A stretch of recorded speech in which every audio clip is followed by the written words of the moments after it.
NBK NBK 109. Yeah. అసలు ఏంటి నాకు చాలా మోస్ట్ ఎగ్జిలరేటింగ్ పాయింట్ ఏంటంటే బాలకృష్ణ గారి అభిమానులు అసలు ఇలా పండగ చేసేసుకుంటున్నారు ఈ సినిమా గురించి అని. అసలు వాళ్ళ రియాక్షన్ చూస్తుంటే ఏమనిపిస్తుంది మీకు? అంటే అదే దీని ఇంటర్వ్యూ టేక్ ఆఫ్ ముందు మీరే ఒక మాట అన్నారు, అతి చిన్న వయసులోనే చాలామంది స్టార్స్ బిగ్ స్టార్స్తో చేసే అవకాశం. ఎస్, అలా I have seen a long way of industry. So అలా పవన్ కళ్యాణ్ గారితో చేయటం, జూనియర్ ఎన్టీఆర్ గారితో, జైల్లో కుశా వెంకటేష్ గారు, నాగ చైతన్య, చిరంజీవి గారితో చేసిన తర్వాత ఇంకా ఉన్న బిగ్గెస్ట్ స్టార్స్ అంటే మనకి బాలకృష్ణ గారు. ఎస్. సో ఫస్ట్ నుంచి ఆయన సినిమాలు ఒక నరసింహనాయుడు, సమరసింహారెడ్డి, సింహ, అఖండ ఇలాంటి మ్యాచ్. పైగా ఇప్పుడున్న బాలకృష్ణ గారిది ఎలా ఉందంటే అన్స్టాపబుల్ తర్వాత ఎక్కడెక్కడో రూటెడ్ ఫ్యాన్స్, మల్టీప్లెక్స్ ఫ్యాన్స్, చిన్న చిన్న యూత్, మా పాప జనరల్ ఫ్యామిలీస్. అంటే మా పాప అఖండ పాటలు తెగ చూస్తూ ఉంటుంది. ఎందుకంటే ఆ క్యారెక్టర్ సూపర్ మ్యాన్ హీరోగా వాళ్ళు ఓన్ చేసుకున్నారు. అవును. వచ్చి దైవ రూపంలో వచ్చి త్రిశూలం పట్టుకొని పొడిసి తొబ్బుతుంటే పిల్లలు కూడా ఊగుతున్నారు, నవ్వుతున్నారు. సో అలాంటి బాలకృష్ణ గారిని ఇప్పుడు మనం వాల్తేరు వేరే తర్వాత నాకు రావటం నిజంగానే, నీకు అన్నాను కదా రవితేజ గారిని ఇస్తున్నప్పుడు మైత్రి రవి గారు ఎలా అయితే ఒక ప్రేమతో ఒక బండరాయిని వార్నింగ్గా ఇచ్చారో, అలా ఒక బిగ్గెస్ట్ సక్సెస్లో ఉన్నారు బాలకృష్ణ గారు. బ్యాక్ టు బ్యాక్ అఖండ, వీరసింహారెడ్డి, భగవంత్ కేసరి, వేరే స్ప్రీలు ఉన్నారు ఆయన ఓపెనింగ్స్, ఆయన బిజినెస్, ఆయన ఫ్యాన్ బేస్, ఓవేషన్ ఈ రోజున. యా. సో ఇప్పుడు చిరంజీవి గారి తన తర్వాత బాలకృష్ణ గారికి అనగానే ఆ రెస్పాన్సిబిలిటీ మళ్ళీ యాజ్ ఇట్ ఈస్గా నాకు ఇప్పుడు మీరు చెప్పిన పాయింట్ చాలా బాగుంది.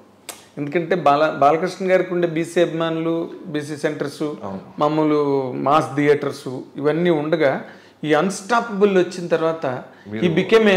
మీరు మంచి మాట అన్నారు. నేను ఈ కథ రాసినప్పుడు నా ఫస్ట్ మేము ఒక వర్త్ లాగా తీసుకుంది ఏంటంటే, ఫస్ట్ లైన్ మేము స్క్రిప్ట్ రాసినప్పుడు బాలకృష్ణ గారితో project take off before, Balakrishna గారికి ఉండే మ్యాసివ్ బీసీ సెంటర్ అభిమానులు ఓట్ బ్యాంక్ లాగా fan base as it is ఉంటుంది. మాస్ థియేటర్స్ బాబీ తీసినా ఇంకా ఎవరు తీసినా ఆ ఫ్యాన్ బేస్ వస్తుంది. అది బ్యాంక్, అది బ్యాంక్.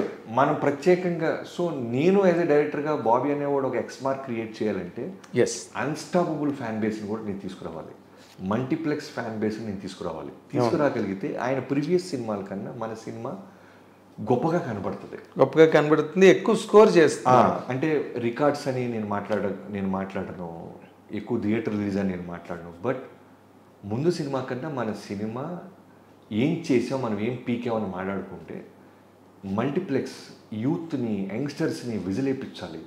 బాలకృష్ణ గారు ఫైట్స్ చేస్తే చూసాం, బాలకృష్ణ గారు ఎమోషన్ చేస్తే చూసాం. ఎందుకంటే 100 సినిమాలు పై చేసేసాడు ఆయన కూడా. అవును. సో కత్తి మీద సాము చిరంజీవి గారితో బాలకృష్ణ గారితో చేయటం అనేది కత్తి మీద సాము. ఎందుకంటే అన్ని అవతారాలు చూసేశారు ఫ్యాన్స్. అవును. కొత్తగా నేను కథ చెప్పలేను. అవును. ఓన్లీ థింగ్ ఏంటంటే వాళ్ళకున్న క్వాలిటీస్ అన్నీ ఉంచుతూ బాబీ అనేవాడు ఇది కూడా చూపించాడు అనేది నేను ఏం చేయగలను అనేది హోంవర్క్ ఎక్కువ చేసాం. ఇది కూడా ఆల్మోస్ట్ మేము ఫిబ్రవరి ఎండ్ నుంచి మొదలెడితే మొన్న మేము స్టార్ట్ చేసేదాకా ఆల్మోస్ట్ 8 నెలల కష్టం మాది. ప్రతిరోజు వర్క్ చేస్తూనే ఉన్నాం.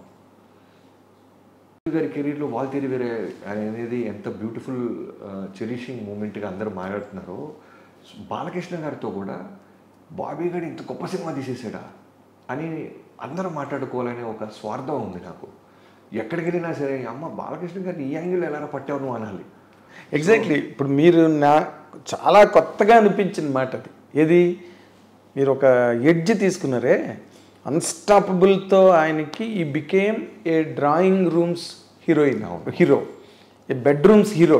అంటే గదిలో కూర్చుని ఆయన ప్రోగ్రామ్ చూసుకుని సంతోషపడిపోయే కొత్త ఆడియన్స్ వచ్చేసారు ఆయన. అవును. పైగా ఒక చిన్న కంపారిజన్ అంటే చిరంజీవి గారు ఏంటంటే ప్రతిదీ కథ అడుగుతారు, ప్రతి డైలాగ్ పేపర్ ముందుగానే వింటారు. బాలకృష్ణ గారిది ఎలా ఉంటుందంటే సర్ప్రైజింగ్లీ డైరెక్టర్ని గుడ్డిగా నమ్మేస్తారు. ఓ డైరెక్టర్ అంటే ఒక ఇంటర్వ్యూలో ఎప్పుడు చెప్పారు ఆయన ఈ మధ్య, మా నాన్నగారు లాగా అని. అది నిజం. డైరెక్టర్ ఏం చెప్తే అదే.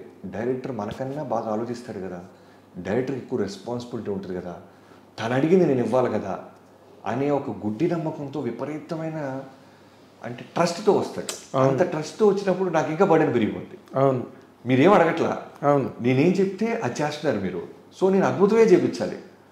ఇప్పుడు మళ్ళీ రవి గారు లాంటి హెచ్చరికే ఇక్కడ సేమ్ అంతకంటే పెద్దది, అంతకంటే చాలా పెద్దది. ఎందుకంటే రవి గారికి నేను ఇంకా పవర్ లాంటి సినిమా చేసి వచ్చా. అవును. బాలకృష్ణ గారితో ఫస్ట్ సినిమా నాకు. ఫస్ట్. సో ఖచ్చితంగా ది బెస్ట్ బ్లాక్ బస్టర్ ఇవ్వాలి. ఎస్. రెవెన్యూలు ఎంత చేసినాయి ఇవన్నీ పక్కన పెడితే థియేటర్ నుంచి బయటికి వెళ్ళేవాడు బాబన్నా ఏం చూపించావన్నా మా బాలయ్య బాబుని అని అనాలి. ఎస్. అదే ఇప్పుడు నేను ఇందాకన్నమాటే అభిమానులు మీరు ఒక చిరంజీవి గారి సినిమా చేసి వచ్చిన ఒక డైరెక్టర్ని వాళ్ళు ఎవరి హీరో వాళ్ళని గొప్ప అనుకుంటారు కదా. ఇన్ జనరల్గా మనం ఎప్పటి నుంచి చూస్తున్నది అది.